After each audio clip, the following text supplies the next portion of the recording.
Hi friends. First of all, a great thanks for being in my YouTube channel. So, இன்னைக்கு நம்ம வீடியோல நம்ம எதை பத்தி படிக்க போறோம் அப்படி சொல்லி கேட்டிங்கனா DC generators அப்படிங்கிற கான்செப்ட் பத்தி பார்க்க போறோம். So, DC generator அப்படிங்கறது சொல்றதுக்கு முன்னாடி ஜெனரேட்டர்னா பொதுவா என்ன அப்படி சொல்லி கேட்டிங்கனா it's a device which converts mechanical energy into electrical energy. Generator அப்படிங்கிற ஒரு டிவைஸ்ல வந்து இன்புட் என்னவா இருக்கும்னு கேட்டிங்கனா மெக்கானிக்கல் எனர்ஜியாவும் அதே நேரத்துல அவுட்புட் வந்து எலக்ட்ரிக்கல் எனர்ஜியாவும் இருக்கும் அப்படிங்கறத தெரிஞ்சுக்கோங்க. சோ இத பத்தி நம்ம வந்து DC மோட்டர்ல நிறைய வந்து அனலைஸ் பண்ணியிருக்கோம். சோ DC மோட்டருக்கு வந்து அப்படியே வந்து ஒரு ஆப்போசிங்கான ஒரு டிவைஸ். அதாவது வந்து DC மோட்டர் வந்து எலக்ட்ரிக்கல் எனர்ஜியை மெக்கானிக்கல் எனர்ஜியா மாத்தும். வேற ஜெனரேட்டர் வந்து மெக்கானிக்கல் எனர்ஜியை எலக்ட்ரிக்கல் எனர்ஜியா மாத்தும். ஓகேவா? சோ DC மோட்டரை பத்தி நம்ம எக்கச்சக்கமான விஷயங்கள் சொல்லி தீத்தாச்சு. சோ அதனால வந்து இந்த வீடியோ வந்து ஓரளவு முடிஞ்ச அளவுக்கு நான் வந்து ஷார்ட்டா சொல்ல பார்க்கறேன். நீங்களும் வந்து ஈஸியா வந்து புரிஞ்சுக்கோங்க. சோ இந்த ஜெனரேட்டர் அப்படிங்கிறது பாத்தீங்க அப்படினா நம்ம வந்து DC ஜெனரேட்டர்னு சொல்லாம நார்மலா ஜெனரேட்டர் அப்படிங்கிற வார்த்தை நான் யூஸ் பண்ணாலே அதுக்கு என்ன அர்த்தம் அப்படினு பாத்தீங்கன்னா a device which generates electricity. கரெக்ட்டா? in the form of alternating current அப்படிங்கறத தெரிஞ்சுக்கோங்க. ஸோ ஜென்ரேட்டர் அப்படின்னு சொல்லி ஒரு வார்த்தை சொன்னாலே அதுலேருந்து வரக்கூடிய அவுட்புட் வந்து எலக்ட்ரிக்கல் எனர்ஜியாக இருக்கும். அந்த எலக்ட்ரிக்கல் எனர்ஜி எப்படி இருக்கும்னு பார்த்தீங்கன்னா அல்டர்னேட்டிங் ஃபார்மில் இருக்கும் அப்படிங்கிறத தெரிஞ்சுக்கோங்க. ஸோ அந்த அல்டர்னேட்டிங் எனர்ஜியை நம்ம என்ன பண்ணுவோம் அப்படின்னு கேட்டிங்கன்னா ஒரு காமுட்டேட்டர் யூஸ் பண்ணி டிசி அதாவது டைரக்ட் கரண்ட்டாக மாற்றி நம்ம என்ன சொல்கிறோம் அப்படின்னா அதை வந்து டிசி ஜென்ரேட்டர் அப்படின்னு சொல்லி ஒரு வார்த்தையை யூஸ் பண்ணுறோங்கிறத தெரிஞ்சுக்கோங்க. ஸோ டிசி ஜென்ரேட்டர் அப்படின்னு சொல்கிறோம். இன்னொன்று பார்த்தீங்கன்னா அல்டர்னேட்டர் அப்படின்னு சொல்லுவாங்க. அல்டர்னேட்டர்னா விச் ப்ரொடியூஸ் எலக்ட்ரிக்கல் எனர்ஜி இந்த ஃபார்ம் ஆஃப் அல்டர்னேட்டிங் கரண்ட். அதில் வந்து நம்ம வந்து காமுட்டேட்டர் வந்து யூஸ் பண்ண மாட்டோம். ஸோ ஏசிக்கும் டிசிக்கும் அதாவது மோட்டருக்குள்ள மெயின் வித்தியாசமே வந்து அதுதான். ஓகேவா? நம்ம டிசி சைடு பார்த்தீங்கன்னா காமுட்டேட்டர் யூஸ் பண்ணுவோம். ஏசி சைடில் உள்ள மிஷின்ஸில் எல்லாமே நம்ம காமுட்டேட்டருங்கிறது வந்து யூஸ் பண்ண மாட்டோம். ஸோ இப்போ வந்து ஏசி ஜென்ரேட்டர் அப்படின்னு சொல்லி ஒரு வார்த்தை வந்து நிறைய பேர் யூஸ் பண்ணுவாங்க. நீங்கள் நெட்டில் சர்ச் பண்ணால் கூட அப்படி ஒரு வார்த்தை இருக்குது. பட் என்ன பொறுத்த வரைக்கும் அது வந்து ஒரு ஆம்பிகுவஸ் நேம். ஆம்பிகுவஸ்னா என்னென்னு பார்த்தீங்கன்னா ஒரு தப்புன்னே சொல்லலாம் அப்படி சொல்கிறது. அதாவது வந்து நம்ம சொல்லக்கூடிய வழக்கத்தில் இருந்தாலும் ஆக்சுவலாக அந்த வந்து சொல்லக்கூடிய முறை வந்து அது கிடையாதுங்கிறத தெரிஞ்சுக்கோங்க. ஏசி ஜென்ரேட்டர்னால் நம்ம சொல்லக்கூடாது.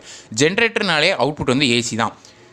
ஏசியை ஜென்ரேட் பண்ணக்கூடிய டிவைஸை நம்ம ஜென்ரேட்டர்னு சொல்லுவோம். ஏசி டிசியாக மாற்றினா அது டிசி ஜென்ரேட்டர். நம்ம ஏசியாவே நம்ம எடுத்துக்கிட்டோம் அப்படின்னா அது வந்து அல்டர்னேட்டர் அப்படிங்கிறத தெரிஞ்சுக்கோங்க. வேற அல்டர்னேட்டருக்கும் ஜென்ரேட்டருக்கும் வந்து கன்ஸ்ட்ரக்ஷன் வந்து வேறு மாதிரி இருக்குது. ஓகேவா? அதனால தான் இதில் ஒரு சின்ன கன்ஃபியூஷன் மாதிரி எல்லாருக்கும் வந்துட்டு இருக்கும். ஹென்ஸ் இந்த ஏசி ஜென்ரேட்டர் அப்படிங்கிற வார்த்தை யூஸ் பண்ணுறதை தயவு செஞ்சு என்னையோட விட்டுருங்க. அல்டர்னேட்டர்னு சொல்லுங்கள், அப்படி இல்லைனா டிசி ஜென்ரேட்டர்னு சொல்லுங்கள். சரிங்களா? ஸோ நம்ம இந்த வீடியோவில் வந்து டிசி ஜென்ரேட்டரோட பிரின்சிபல் என்ன, அதோட ஒர்க்கிங் பற்றி தான் பார்க்க போகிறோம். ஸோ அதோட பிரின்சிபல் என்ன அப்படின்னு சொல்லி கேட்டிங்கன்னா கீழே வந்து நான் பெருசாக ஒரு தியரி மாதிரி எழுதியிருக்கேன். ஸோ சைடில் ஒரு நோட் எடுத்து நோட் பண்ணாலும் நோட் பண்ணிக்கோங்க, அல்லது இங்கே வந்து புரியும்னா கவனிச்சுக்கோங்க. When a conductor moves on a magnetic field, it cuts the magnetic lines of force which induces EMF and the EMF produces induced current if the current has a closed path. அதாவது இதில் என்ன சொல்ல வராங்க அப்படின்னா ஒரு conductor அப்படிங்கிறது வந்து ஒரு மேக்னெட்டிக் ஃபீல்டு. அதாவது வந்து ஒரு மேக்னெட்டிக் ஃபீல்டுனா என்ன அர்த்தம்? மேக்னெட்டிக் லைன்ஸ் ஆஃப் ஃபோர்ஸ் வந்து ஒரு டேரக்ஷன்லேருந்து இன்னொரு டேரக்ஷனில் ஆக்ட் ஆகிட்டு இருக்கு. அந்த இடத்துல வந்து ஒரு கண்டக்டர் வந்து மூவ் ஆச்சு அப்படின்னு சொன்னால் கண்டிப்பாக அந்த கண்டக்டரில் ஒரு இஎம்எஃப் வந்து இன்டியூஸ் ஆகும் அப்படின்னு சொல்கிறாங்க. ஸோ அப்படிப்பட்ட இன்டியூஸ்ட் இஎம்எஃப் என்ன செய்யும் அப்படின்னா அந்த சர்க்யூட் வந்து க்ளோஸ்டு பார்த்தா இருந்தது அப்படின்னு சொன்னால் கண்டிப்பாக வந்து இன்டியூஸ்டு கரண்ட் வந்து ப்ரொடியூஸ் பண்ணும் அப்படின்னு சொல்கிறாங்க. இந்த கண்டக்டர் வந்து க்ளோஸ்டு பார்த்தா இருக்குன்னு அவசியம் இல்லை. ஓப்பனாக வந்து ஒரு ஃப்ளாட் சர்ஃபேஸ் மாதிரி இருக்கலாம். ஃப்ளாட் சர்ஃபேஸாக இருக்குது அப்படின்னாலும் கூட கண்டிப்பாக அந்த கண்டக்டர் வந்து கண்டிப்பாக ஒரு ஸ்கொயர் மாதிரி இருக்குன்னு வச்சுக்கோங்களேன். நம்ம என்ன சொல்லலாம் அப்படின்னா வந்து ஒரு சின்ன ஒரு பிளேட் இப்போ வந்து என்னோட கை எடுத்துக்கோங்களேன். நம்ம கை வந்து அவ்வளோ பெரிய கண்டக்டர் இல்லை. பட் இதனால் ஜஸ்ட் ஒரு கண்டக்டர் வந்து என்னோட கை மாதிரி வந்து க்ளோஸ்டாக இருக்குது. அதாவது வந்து ஒரு ஸ்கொயர் மாதிரி இருக்குது. இது வந்து என்ன அப்படின்னா வந்து ஒரு இது மாதிரி கிடையாது. கியூபுக்கும் ஒரு ஸ்கொயருக்கும் வித்தியாசம் இருக்குது. கரெக்டாக? ஒரு ஸ்கொயர்னால் வந்து எப்படி இருக்கும்? ஒரு ஸ்கொயர் பிளேட் நான் பின்னாடி அடுத்து தான் சொல்கிறேன். எப்படிப்பட்ட ஏதோ ஒரு கண்டக்டரை நம்ம வந்து ஒரு மேக்னெட்டிக் லைன்ஸ் ஆஃப் ஃபோர்ஸ் அதாவது வந்து ஒரு ஃபீல்டில் வந்து நம்ம வச்சு ஏதோ ஒரு எக்ஸ்டர்னல் எனர்ஜி மூலமாக நம்ம வந்து மூவ் பண்ணோம் அப்படின்னு சொன்னால் என்ன நடக்கும் அப்படின்னு பார்த்தீங்கன்னா ஒரு இன்டியூஸ்ட் இஎம்எஃப் ப்ரொடியூஸ் ஆகும்னு சொல்கிறாங்க. ஸோ இதைக்கும் இந்த ஜென்ரேட்டரோட சிம்பிள் கான்செப்ட்டுக்கு என்ன லிங்க் அப்படின்னு கேட்டிங்கன்னா இந்த கண்டக்டர் வந்து மூவ் ஆகும்னு சொன்னோன்னா மூவ் ஆனால் தான் இன்டியூஸ்ட் இஎம்எஃப் ப்ரொடியூஸ் ஆகும். மூவ் ஆகிறதுக்கு தான் என்னென்னு கேட்டிங்கன்னா மெக்கானிக்கல் எனர்ஜி. அதில் ப்ரொடியூஸ் ஆகிற இன்டியூஸ்ட் இஎம்எஃப்பும் சரி அந்த இன்டியூஸ்ட் இஎம்எஃப்னால வரக்கூடிய இன்டியூஸ்ட் கரண்ட்டும் சரி இதுதான் என்னென்னு பார்த்தீங்கன்னா எலக்ட்ரிக்கல் எனர்ஜி. ஹென்ஸ் ஒரு மெக்கானிக்கல் எனர்ஜி இன்புட்டில் வாங்கி எலக்ட்ரிக்கல் எனர்ஜி ப்ரொடியூஸ் பண்ணால் அதுதான் வந்து என்னென்னு பார்த்தீங்கன்னா டிசி ஜெனரேட்டர் அப்படின்னு சொல்கிறாங்க. இதுக்கு ரொம்ப பெஸ்ட் எக்ஸாம்பிள் ரொம்ப நமக்கு தெரிஞ்ச ரிலேபிளான எக்ஸாம்பிள் என்னென்னு பார்த்தீங்கன்னா விண்டு மில் சொல்லலாம். விண்டு மில்லில் நம்ம என்னென்னா நம்ம ஃபேன் மாதிரி வந்து அதில் வந்து விங்ஸ் இருக்கும். ஸோ விண்டு வந்து ப்ளோ ஆன உடனே என்ன ஆகுனா அது வந்து அப்படியே வந்து மூவ் ஆக ஆரம்பிக்கும், அப்படியே ரொட்டேட் ஆக ஆரம்பிக்கும். கரெக்டாக? ஸோ அந்த ரொட்டேட் ஆகக்கூடிய எனர்ஜி என்னென்னு பார்த்தீங்கன்னா இன்புட்டில் அது வாங்குது. அதற்காக காற்று அடித்தது மூலமாக அது மூவ் ஆகுது தான் என்னென்னு பார்த்தீங்கன்னா மூவ் வந்து மெக்கானிக்கல் எனர்ஜி. அந்த மெக்கானிக்கல் எனர்ஜியை இந்த சைடு இவங்க என்ன பண்ணுவாங்க அப்படின்னா ஜென்ரேட்டரில் வாங்கி நமக்கு இன்புட்டில் நம்மளோட ஹவுசஸாக இருக்கட்டும் நம்மளோட இண்டஸ்ட்ரீஸ் எல்லா இடத்துக்கும் வந்து என்ன பண்ணுறாங்கன்னா எலக்ட்ரிக்கல் எனர்ஜியை ஜென்ரேட் பண்ணுறாங்கிறத தெரிஞ்சுக்கோங்க. ஸோ விண்டு மில் வந்து நம்ம நிறைய இடங்களில் பார்க்கலாம் இல்லையா? ஸோ அதில் ஆக்சுவலாக வந்து கான்செப்ட் வந்து அதான் நடக்குது. ஸோ அதை பற்றி நான் இன்னொரு வீடியோவில் தெளிவாக சொல்கிறேன். இந்த வீடியோவில் நம்ம அதை பற்றி ரொம்ப டீப்பாக போகலாம். ஸோ அது வந்து ஒரு பெஸ்ட் எக்ஸாம்பிள் அப்படிங்கிறத சொல்லிக்கலாம். அதே மாதிரி அந்த இண்டஸ்ட்ரீஸாக இருக்கட்டும் அல்லது வந்து ஒரு ஃபேக்ட்ரிஸாக இருக்கட்டும் எல்லா இடத்துலையுமே வந்து எனர்ஜி ஜென்ரேட் பண்ணக்கூடிய இடங்கள்ல எல்லா இடங்கள்லையுமே இந்த மாதிரியான டிசி ஜென்ரேட்டர் வந்து யூஸ் பண்ணுவாங்கங்கிறத தெரிஞ்சுக்கோங்க. வாங்க அடுத்ததாக ஒரு சிங்கிள் லூப்பை வச்சு எப்படி வந்து இது வந்து ஒர்க் ஆகுது அப்படிங்கிறத நான் ஈஸியாக வந்து எக்ஸ்பிளைன் பண்ணுறேன். Okay, let's consider single loop conductor. Single loop கண்டக்டர்னா என்னென்னு பார்த்தீங்கன்னா, இது வந்து ஒரு எப்படி சொல்கிறது அப்படின்னா, ஜஸ்ட் வந்து ஒரு ஃபார் எக்ஸாம்பிள் வந்து ஜஸ்ட் ஒரு க்ளோஸ்டு பாத், அவ்வளோதான். ஓகேவா? சிங்கிள் லூப்னா ஒரே ஒரு லூப் மட்டும் தான் இருக்கும். சிங்கிள் லூப்னாலே உங்களுக்கு மீனிங் புரிஞ்சிருக்கும்னு நினைக்கிறேன். இடையில வந்து கேப் இருக்கலாம், அல்லது வந்து எது வேணாலும் இருக்கலாம், எப்படி வேணாலும் நீங்கள் வச்சுக்கலாம். ஓகேவா? ஸோ ஜஸ்ட் வந்து ஒரு க்ளோஸ்டு பாத் மாதிரி ஒரு கண்டக்டர் இருக்குது. ஸோ இந்த ஸ்மால் ஏ ஸ்மால் பி என்னென்னு கேட்டிங்கன்னா, இது வந்து ஆக்சிஸ் ஆஃப் ரொட்டேஷன். இது வந்து நம்ம வந்து அசியூம் பண்ணிக்கிறதான். ஓகேவா? ஸோ ஏபிசிடிங்கிறது வந்து 4 ends of the conductor. So இந்த கண்டக்டர் வந்து என்ன பண்ணுறோம் அப்படின்னா வந்து ஒரு மேக்னெட்டுக்கு 2 மேக்னெட்டுக்கு இடையில் வைக்கிறோம். ஸோ மேக்னெட்னா என்னென்னு பார்த்தீங்கன்னா, ஒரு நார்த் போல் ஒரு சவுத் போல் இருக்குது. ஸோ இது வந்து ஒரு பெர்மனன்ட் மேக்னெட் மாதிரி. ஓகேவா? ஸோ நார்மலாக நம்ம வந்து கரண்ட்டை பாஸ் பண்ணி நம்ம வந்து மேக்னெட்டிக் ஃபீல்ட் ப்ரொடியூஸ் பண்ணலாம். பட் இங்கே வந்து நம்ம வந்து பெர்மனன்ட் மேக்னெட் அப்படிங்கிறத பொதுவாக வந்து யூஸ் பண்ணுறோம். ஸோ நார்த் போல் இருக்குது, சவுத் போல் இருக்குது, ரெண்டுக்கும் இடையில என்னென்னா கண்டிப்பாக வந்து நேச்சுரலாகவே மேக்னெட்டிக் லைன்ஸ் ஆஃப் ஃபோர்ஸ் வந்து நார்த்துலேருந்து சவுத்துக்கு ட்ராவல் ஆகிட்டு இருக்கும். இது ஆக்சுவலாக வந்து எக்ஸிஸ்ட் ஆகக்கூடிய விஷயம். ஓகேவா? ஸோ இப்போ நான் என்ன பண்ணுறேன் அப்படின்னா, அந்த கண்டக்டர் வந்து நான் இப்படி வைக்கிறேன். அதாவது வந்து இப்படி வெர்டிக்கலாக வைக்கிறேன். இது வந்து vertical position of the conductor. ஓகேவா? இப்படி நான் வைக்கும்போது என்ன நடக்கும் அப்படின்னு பார்த்தீங்கன்னா, மேக்னெட்டிக் லைன்ஸ் ஆஃப் ஃபோர்ஸ் வந்து இந்த கண்டக்டரை நான் வச்ச வெர்டிக்கல் டேரக்ஷனில் பார்த்து அந்த டேரக்ஷனில் தான் மூவ் ஆகும். அப்போ இதுலேருந்து என்ன தெரியுது அப்படின்னா, லைன்ஸ் ஆஃப் ஃபோர்ஸும் இந்த டேரக்ஷனில் போகுது, கண்டக்டரும் நான் அதே இந்த டேரக்ஷனில் வெர்டிக்கலாக வைக்கிறேன் அப்படின்னா, ஹென்ஸ் இந்த ரெண்டும் என்ன ஆகும் அப்படின்னு சொல்லி பார்த்தீங்கன்னா பேரலாக இருக்குது அப்படிங்கிறத தெரிஞ்சுக்கோங்க. ஸோ இந்த ஆக்சிஸ் ஆஃப் ரொட்டேஷன் இருக்குல்ல, இந்த ஒரு லைன் வந்து நான் போட்டிருக்கேன் ரெஃபரன்ஸ்க்கு.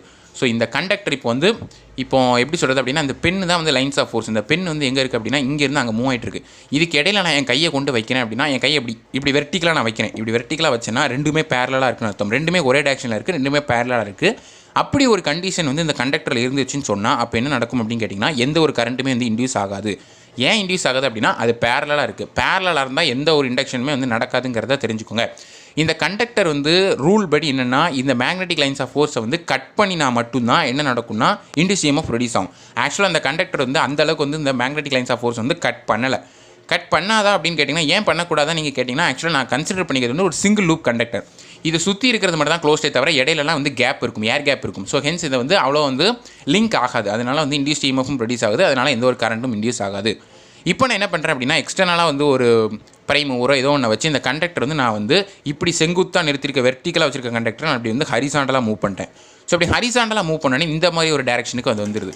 ஸோ என்ன அப்படின்னு சொல்லி கேட்டிங்க அப்படின்னா, நான் சொல்கிறேன், நான் என்னோட பெண்ணை வச்சு அப்படியே விடும்போது சொல்கிறேன். ஸோ இப்போ லைன்ஸ் ஆஃப் ஃபோர்ஸ் வந்து நார்த் டு சவுத் வந்து அதே டேரக்ஷனாக இருக்குது. என்னோட பெண் தான் வந்து அதோட டேரக்ஷன் நார்த்லேருந்து சவுத்துக்கு போயிட்டுருக்கு. இப்போ நான் என் கை வந்து ஒரு கண்டக்டர் மாதிரி நினச்சிக்கிட்டிங்க அப்படின்னா, இப்போ நான் எங்கள் கை எப்படி வைக்கிறேன் அப்படின்னு இப்படி வைக்கிறேன். இப்படி வச்சோம் அப்படின்னு சொன்னால் என்னோட கையும் இந்த பெண்ணும் ஆக்சுவலாக வந்து நல்லா வந்து மீட் பண்ணுது அப்படின்னு அர்த்தம். ரெண்டுமே வந்து பெர்பெண்டிகுலராக வந்து கட் ஆகுது அப்படின்னு அர்த்தம்.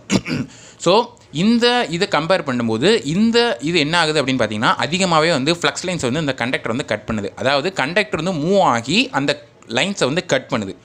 ஸோ இப்படி கட் பண்ணும்போது என்ன நடக்கும் அப்படின்னு கேட்டிங்கன்னா, ஒரு இன்டியூஸ் EMF ப்ரொடியூஸ் ஆகும், அதனால் ஒரு கரண்ட் வரும் அப்படிங்கிறத தெரிஞ்சுக்கோங்க. ஸோ இந்த கரண்ட்டு, இந்த கண்டக்டரோட டைரக்ஷன், இந்த மேக்னெட்டிக் போல்ஸோட டைரக்ஷன், ஸோ இதெல்லாம் வச்சு மொத்தமாக ஓவராலாக வந்து எப்படி எதை வச்சு இந்த டைரக்ஷன் சொல்லலாம் அப்படின்னா, Fleming's right hand rule. So உங்கள் கையை வந்து இந்த மாதிரி வச்சுக்கோங்க. ஸோ இந்த மாதிரி வச்சா மூணுமே வந்து மியூச்சுவலி பெர்பெண்டிகுலர் அப்படின்னு சொல்லுவாங்க. ஸோ இண்டெக்ஸ் ஃபிங்கர் தம்பு, இது வந்து தம்பு, இது வந்து இண்டெக்ஸ், இது வந்து மிடில் ஃபிங்கர். ஓகேவா? ஸோ இந்த தம்பு எதை வந்து டைரக்ட் பண்ணும் அப்படின்னு கேட்டிங்கன்னா, மோஷன் ஆஃப் த கண்டக்டர் வந்து மேலே கீழே மூவ் ஆகுதா அதை வந்து ரெப்ரசென்ட் பண்ணும். இது வந்து எதை ரெப்ரசென்ட் பண்ணும் அப்படின்னா, மேக்னெட்டிக் ஃபீல்டோட டைரக்ஷன். அதாவது வந்து ஆக்சுவலாக இது வந்து நம்ம இப்படி வைக்கணும் அந்த கையை, ஏன்னா இங்கே இருந்தால் அங்கே போகுது. ஸோ இது வந்து அதை ரெப்ரசென்ட் பண்ணுது. இந்த டேரக்ஷன் எதை ரெப்ரசென்ட் பண்ணுது அப்படின்னா, கரண்ட் ரெப்ரசென்ட் பண்ணுது. ஏன்னா அந்த ஃபிங்கர் வந்து அந்த சைடு பார்த்து மூவ் ஆகிட்டு இருக்கா. ஸோ அப்போ கரண்ட் வந்து இந்த சைடு பார்த்து போயிட்டு இருக்கு. ஸோ இப்படி நீங்கள் கையை வச்சு பாருங்கள். ஸோ இது வந்து மோஷன், இது வந்து மேக்னெட்டிக் ஃபீல்ட், இது வந்து கரண்ட்டோட டைரக்ஷன் அப்படிங்கிறத தெரிஞ்சுக்கோங்க. Hence the direction of current and the other things are given by the Fleming's right hand rule in the DC generator. So இதே மாதிரி வந்து ஒரு DC மோட்டரில் வந்து Fleming's left hand rule வச்சு நம்ம கொடுக்கலாம். இதை வந்து நான் ஏற்கனவே எப்போ சொன்னேன்னு எனக்கே ஞாபகம் இல்லை, எப்போ ஒரு வீடியோவில் நான் வந்து சொல்லியிருந்தேன். ஸோ இது வந்து ஒரு விஷயம். ஸோ ஹென்ஸ் இப்போ வந்து கரண்ட் வந்து போக ஆரம்பிச்சிடுச்சு. இதே மாதிரி அடுத்த ஒரு பொசிஷனுக்கு வரும்போது என்ன ஆகும்னு பார்த்தீங்கன்னா, மறுபடியும் வெர்டிக்கல் ஆகும். அப்போ அந்த இடத்துல கரண்ட் வந்து 0 ஆகிடும். EMF இன்டியூஸ் வந்து 0 ஆகிடுங்கிறத தெரிஞ்சுக்கோங்க. அதுக்கடுத்து மறுபடியும் வந்து இதே மாதிரி ஒரு பொசிஷனுக்கு அப்படியே வந்து தலைகள் எப்படி மாற்றிடும். ஃபஸ்ட் இப்படி இருக்கும், அடுத்து இப்படி இருக்கும், அடுத்து வந்து இப்படி ஆகும், அதுக்கப்புறம் இப்படி வந்துடும். ஸோ அப்படி மாறி மாறி வந்து போயிட்டே இருக்கும். ஸோ பேரலாக இருந்தால் எந்த இன்டியூஸ் EMFும் இருக்காது.